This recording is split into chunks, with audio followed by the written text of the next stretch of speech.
Hi, everybody.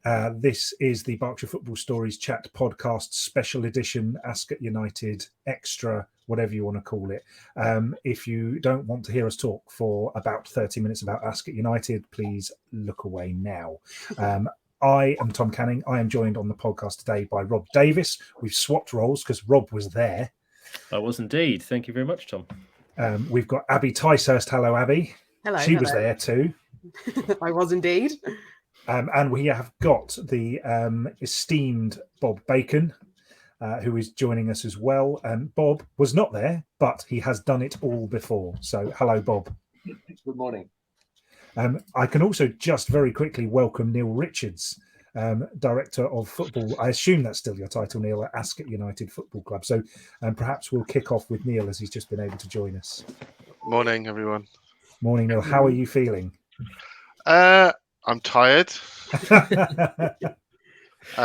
Tired, a little bit overwhelmed, but also very excited about next steps on this amazing journey. So yeah, all good, Tom. Thank you. Thanks very much for joining us, Neil. We won't keep you too long. We've got a lot to discuss and not very much time to do it. But Neil, I suspect you going into work today. I presume you're at work. I'm actually in Abi's office, which is a little bit strange, isn't it?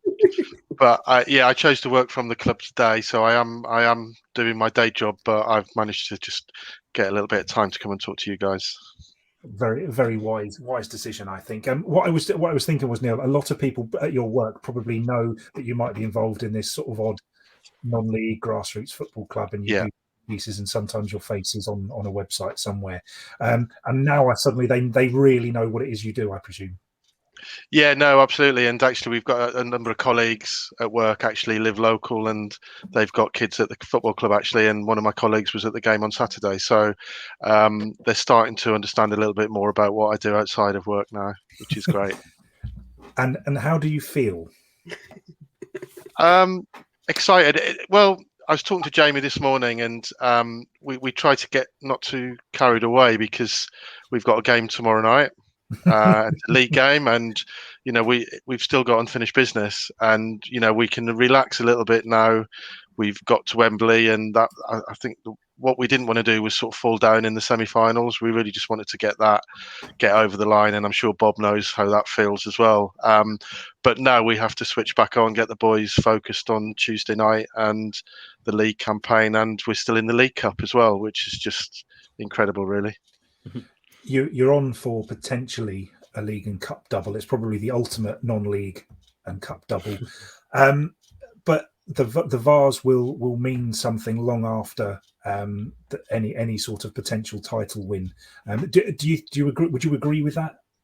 Yeah, I mean, I think it's a once in a lifetime opportunity, isn't it, for the players, for the club? I mean, to be able to get all of our staff and all of our members and take them on a day out, I think is really the most important thing for me. And promotion has always been a long-term aim, but I think the memories and I guess the legacy of getting to a Vase final will last for a long time. I know you said once in a lifetime, but you do have Ollie Harris. Yeah, he's been our lucky charm all the way through, and we've kept him involved. Bob will tell you what a great lad he is, what a great footballer, and he's been unfortunate to have injuries this season, but what Jamie's very good at is keeping the players who are either injured or suspended, keep them in the loop, keep them engaged. So it's everyone's still on the journey and enjoying it. We did have. Well. Sorry, Rob. Harry Grant as well. He was at Thatcham, wasn't he? Yeah, so it's his second final. So he's got unfinished business too. We did have one question, Neil, just before I throw it open to the rest of the team. The Devon Mackham says, "Who's Neil's favourite Sunderland player?" It's got a winky face at the end of that. Love the Devon Mackham. What a nice guy. We've met him. He's been following us all the way through the Vase now, and us Sunderland fans get everywhere, Tom. So really nice guy. I did think about it, and we had a lot of success with Kevin Phillips and Niall Quinn, but actually, when I started following Sunderland when I was younger, my hero was Marco Gabbiadini, who you might remember was a pretty useful striker himself. So that's my boyhood Sunderland hero. He did also ask the slightly more serious, how much does it mean to the club, and are there any development plans or further ground and facilities that will come off the back of getting to final? I suspect it's probably a little early to tell. It is. I mean, we've always got long-term plans. We're always trying to grow and move forward. We've got some plans in progress to try and expand the site and just offer more football to more people. But that's going to be a work in progress for a while. I suppose the big question is when you start moving on to the racecourse itself. Well, I mean, we'll keep talking to them. Maybe they'll get rid of the straight mile, and we can get another 11 aside on there. You never know. That'd be quite a surface. Anybody have any questions for Neil? Rob? Well, Bob, I hope you don't mind, but I remember when we were talking, I was talking to you following Binfield's final appearance, or the semi-final appearance, more appropriately. You was telling me how you weren't really able to watch the game in the penalty shootout. I was wondering, Neil, how you were on Saturday. Were you able to concentrate on the game? Did you have your back turned? Did you have to hide in the changing rooms at any point? How were you feeling? Rob, I was struggling, I'll tell you. And West Didsbury was, I don't know, I think that the quarterfinal, I had to go to the toilet for the quarterfinal at West, and there was such a massive queue. By the time I got out, I think we were one penalty away from winning. But it was really tough. I know my wife she couldn't watch. I saw Rob Saunders, our chairman. They were in the beer tent. They couldn't watch. I think I saw 3 penalties out of the 9, maybe. So it's because I wanted, it was for everybody to get through, and I think yes, it's a nice feeling for me, but I just so much wanted those boys to get to Wembley for what they've done, and for Jamie and the management team. So very tough watch. But what a great penalty, by the way, Sean McCormack. Yeah, absolutely. What a hero. Did you have a lot of faith in him when he was stepping up? I know that penalties is a bit of a lottery, but Sean McCormack, when he came up at 7th, I thought, that's a decent person to be coming up as the 7th penalty taker. He's a cool character. I mean, he's been amazing for us last couple of seasons. A fan's favourite, technically very good, very calm, unassuming lad. So I had every confidence.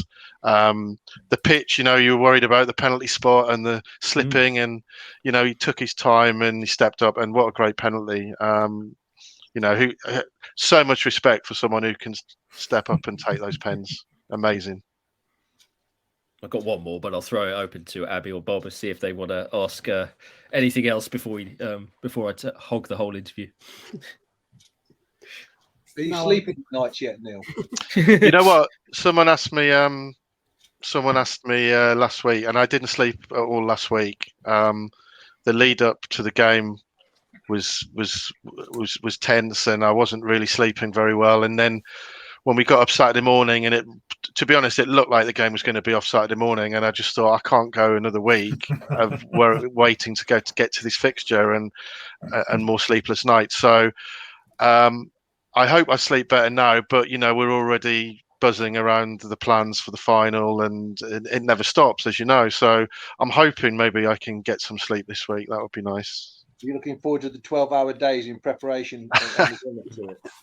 Well, we've spoken, Bob, haven't we? And I know you're going to come and give us some advice, which is, we really appreciate that. Maybe we'll get you to come and help us. You never know.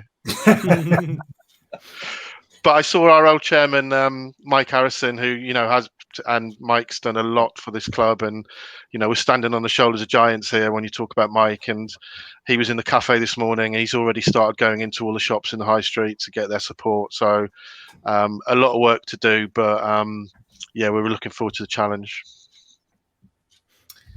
Anything else from anybody before we let Neil go? Go on then, Rob. One last question. I think obviously you made no you've not been hiding the fact that promotion was a big aim for you this season. How much can you plan for an FA Vase run? Because it's such a massive competition. There are so many good sides in it. You could potentially be knocked out in September by a very decent team.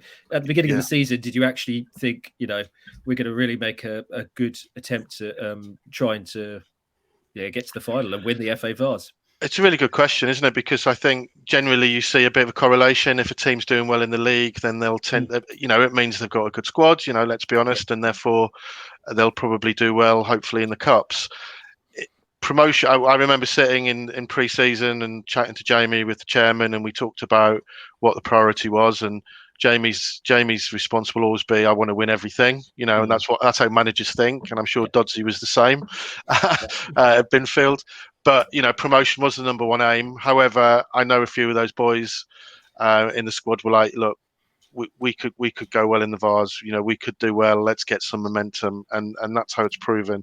I was more disappointed we didn't go further in the FA Cup, if I'm being honest, because that was a bit of a letdown. We went out early, but we've made up for it since then, so I can't have any complaints.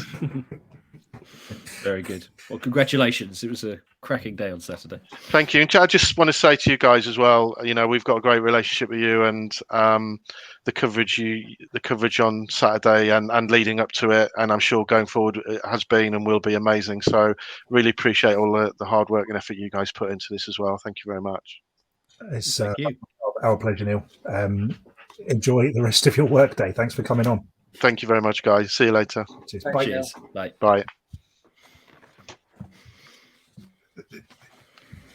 I might just have to remove. I like that Neil's put the lid down on his computer to finish. For anybody not watching this, that was quite a moment. That was Neil Richards, Director of Football at Ascot United, just talking us through Saturday. So talking of Saturday, Rob, the game itself, I was listening to your commentary, yourself and Keith Higgins on Live Sport FM. It was wonderful. It was really good. I don't know what I expected, but it was great. And you both sounded like you were really enjoying the game. It sounded like a really great game. Was it?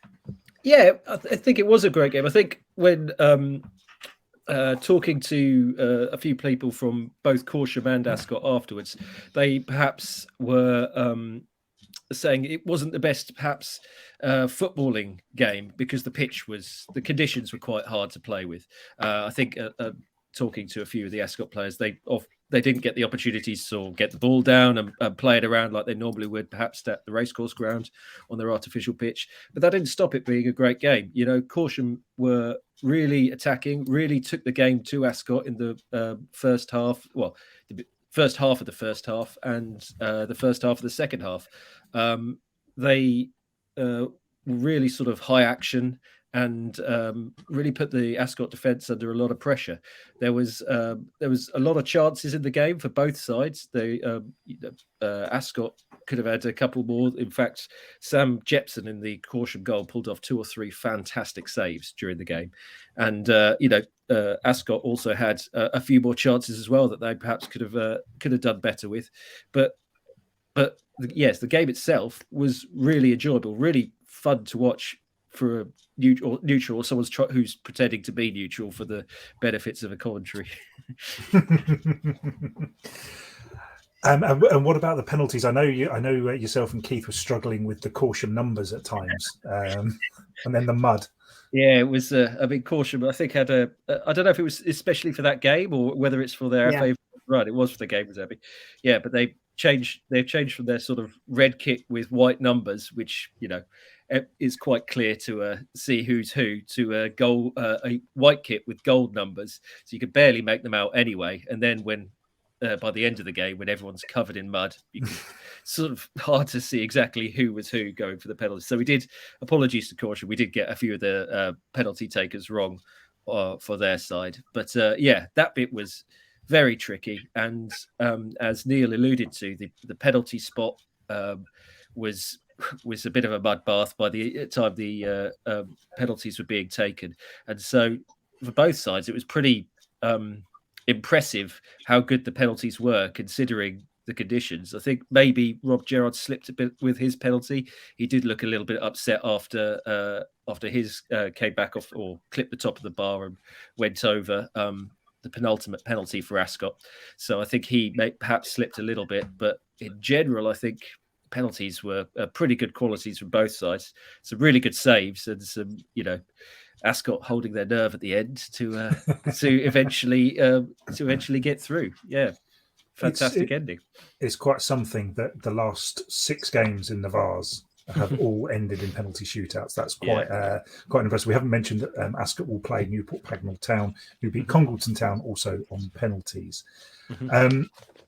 Right, I'm just going to bring in Bob because I know Bob's got a little time limit on this. So Abby will do the celebrations after Bob, if that's all right. Bob, obviously, it sounds like you're going to be popping into Ascot to offer a bit of advice and a bit of knowledge. Yeah. Can you just talk us through what basically happens now at Ascot United? And I think you guys had a slightly shorter time frame. It certainly felt like that at the time. But Ascot have got just over a month, or just under 21st of May, isn't it? So Yeah, 7 weeks, I think. yeah. Luxury. Yes. What was the turnaround? Was it 2 or 3 weeks you had? I think it was 2 weeks. Yeah. 14 days, longest 14 days of my life. So no, I reached out to Neil and offered a bit of an insight. Really, I'm not sure I can give them too much advice, but a bit of an insight on what they're going to face. They'll be receiving a document from the FA, if not that they may already have it, which is basically a risk assessment document, which you have to comply to, and it's one of those documents that you read through the first time and think this is easy. Then you look a little bit deeper 2 days later and you suddenly realize, no, that's not easy, and that we have to comply with this and we must do this way. And it's a bit austere as a document, but if you get it done, the FA give you brownie points. We were told, we submitted our risk assessment well in advance, and we were told by the FA at Wembley on the day that we were better than 3 Premiership teams in submitting it. So it's a document that goes out to all. So you do that and you won't go far wrong, because it is good information, and it makes you think hard about how you set up to prepare to get there and all that. And it's well worth doing. And then, of course, there's tickets now. Obviously, tickets for this game. I'm not sure what the ticket allocation. I was trying to find out what it was. And does anybody know? No, I know. Obviously, there was a big limitation around yours with COVID, wasn't there, Bob? Yeah. So I think I don't know. Yeah. Newport had just short of 7,000 last year, so I'm assuming it's going to be around that number. Wow. So I'm very envious about that. But with a ticket allocation, I think it's a good thing. And Neil mentioned standing on the shoulders of giants. There's an alumni at Ascot, and that should be a priority for tickets. And then you got to get that ticket allocation right, because the FA do again put a bit of governance around how many tickets you're selling, where and when. So they all have to be accounted for. So somebody's going to have to some wizard with a spreadsheet is going to be involved at some place, submitting that information back to the FA, and then hopefully they'll get a trip to Wembley. Rob and I went down with Dodds and Withs, I think on the Thursday before the game, just for a bit of a familiarisation where to go, so it's not all strange on the day. And when you go into the bowels of Wembley, you suddenly realise it's like another town down there. All sorts of workshops and warehouses and massive big diggers and trucks and all sorts.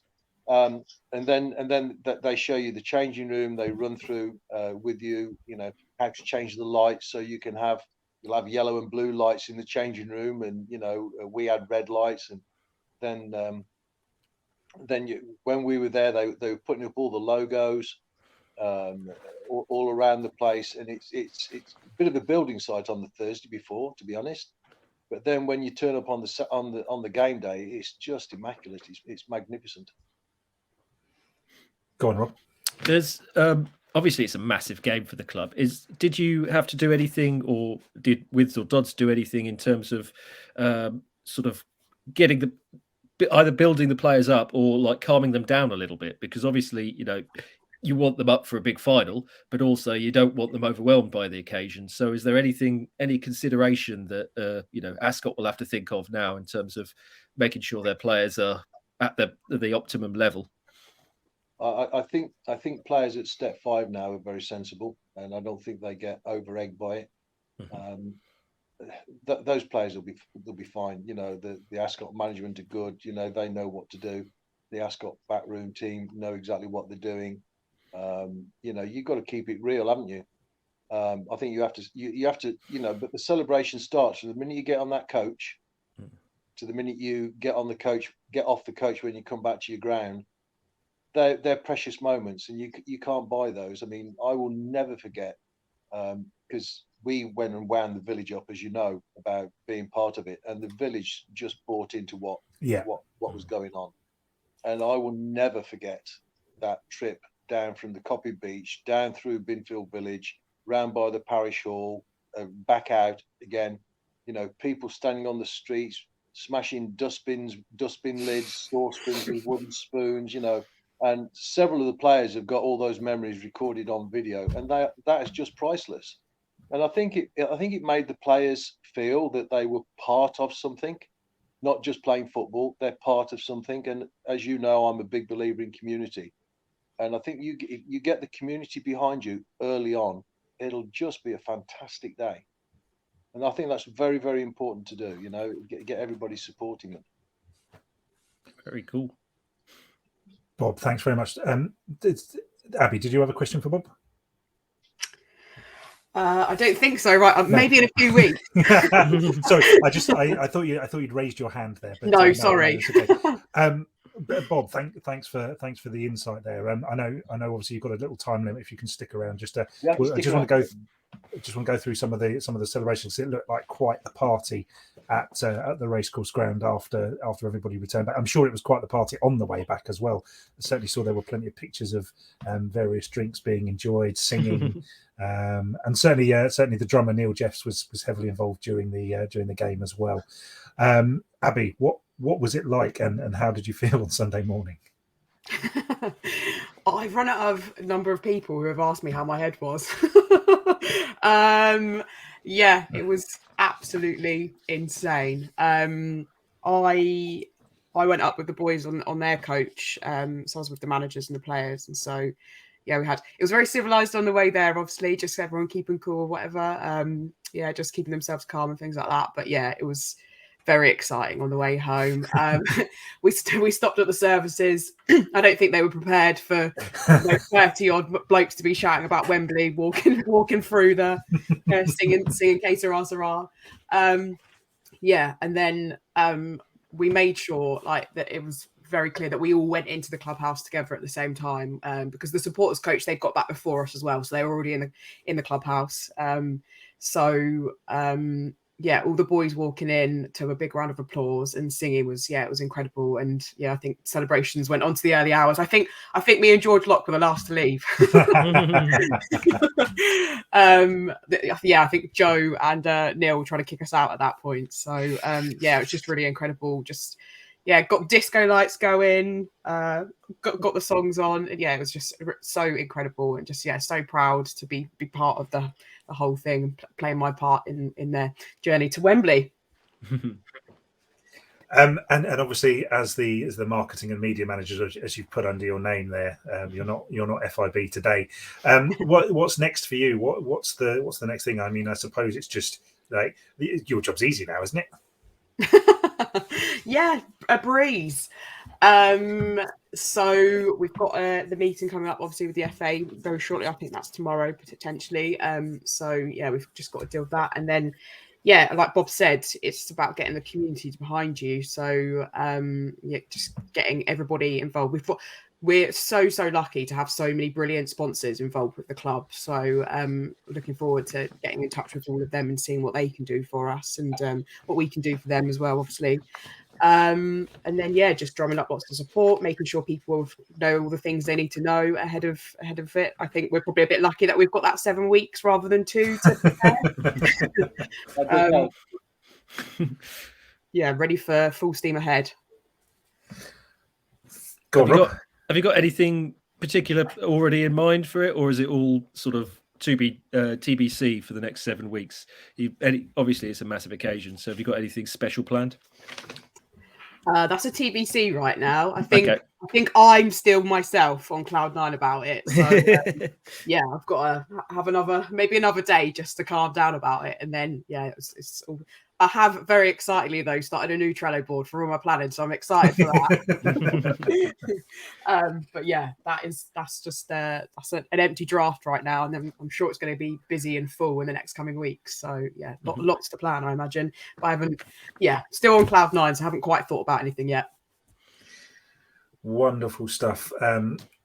Thanks, guys, for joining us for this one today. Does anybody else have any sort of AOB for the Ascot United special? No. Good. Congratulations. Great. Well, all round congratulations from us. The trouble is we've now set a precedent, so anytime one of our clubs does anything sensational, we're going to have to jump on and record a special extra podcast for the week. There should be one of at least three podcasts this week. There is another extra one in the planning, which may well be out in the week. We have on Wednesday, I think it will be me, Rob, and Abi, and possibly Bob again to do our regular Berkshire Football Stories chat podcast. Rob will be back in the host seat, thankfully, because it's hard hosting a podcast. And on Friday, we have a really, really, really great, I've already recorded it. There is no beating around the bush here. It is a great podcast we recorded, I recorded with Alicia Povey and Paul Watson about futsal in this country and football in the just right next to Berkshire area of Micronesia. It is really great.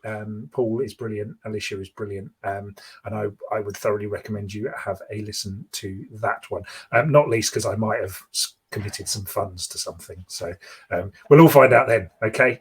That is it for the Ascot United special. Thank you, Bob Bacon, for joining us. Welcome. Thank you, Rob Davies, for joining us. And Pleasure. Thank you, Abi Ticehurst, for joining us. We'll see you or speak to you on Wednesday. Up the Yellas.